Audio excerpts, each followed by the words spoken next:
तो दोस्तों, आज हम बात करेंगे 1971 की जंग के बारे में। भारत और पाकिस्तान और बांग्लादेश का जन्म। कैसे भारत और पाकिस्तान की जंग हुई और एक नए देश बांग्लादेश का जन्म हुआ।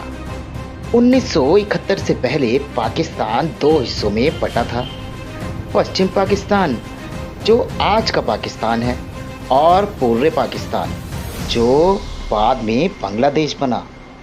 दोनों हिस्सों के बीच बहुत दूरी थी, ना सिर्फ भौगोलिक बल्कि भाषा, संस्कृति और सोच में भी।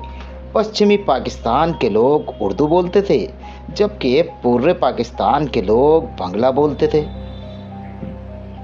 पश्चिमी पाकिस्तान की सरकार पूरे हिस्से के लोगों के साथ भेदभाव करती थी।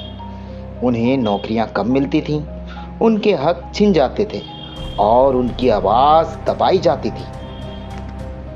1971 में पूर्वी पाकिस्तान की अवामी लीग पार्टी, जिसके नेता थे शेख मुजीबुर रहमान, उन्होंने चुनाव में भारी मतों से जीत हासिल की। उन्होंने सरकार बनानी चाही थी, लेकिन पश्चिमी पाकिस्तान के नेताओं, खासकर जनरल याहिया खान और जुल्फ़िकार अली भुट्टो ने ये बर्दाश्त नहीं किया। उन्होंने शेख मुजीब को गिरफ्तार कर लिया और पूरे पाकिस्तान में दमन शुरू कर दिया।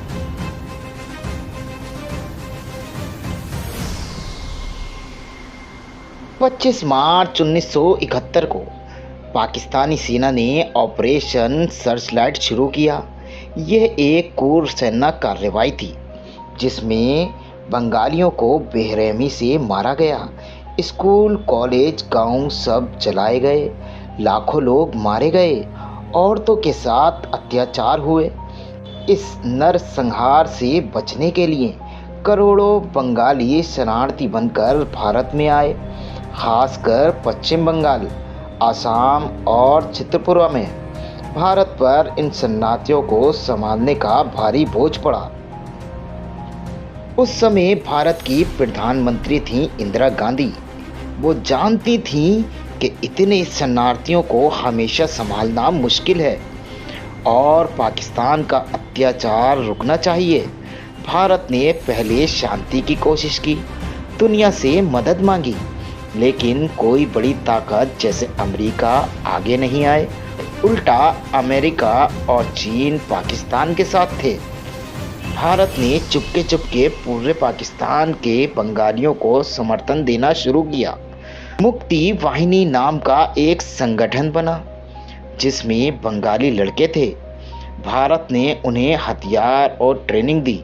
साथ ही भारत ने अपनी सेना को भी तैयार करना शुरू किया, क्योंकि युद्ध की आहट साफ थी। 3 दिसंबर 1971 को पाकिस्तान ने भारत पर हमला शुरू कर दिया।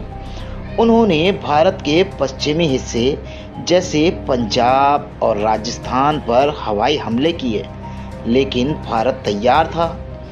भारतीय सेना ने तुरंत जवाबी कार्रवाई की। ये युद्ध 2 मोर्चों में लड़ा गया। पश्चिमी मोर्चा पाकिस्तान के साथ और पूर्वी मोर्चा पाकिस्तान में। पूर्वी मोर्चे पर भारत की रणनीति बहुत सटीक थी।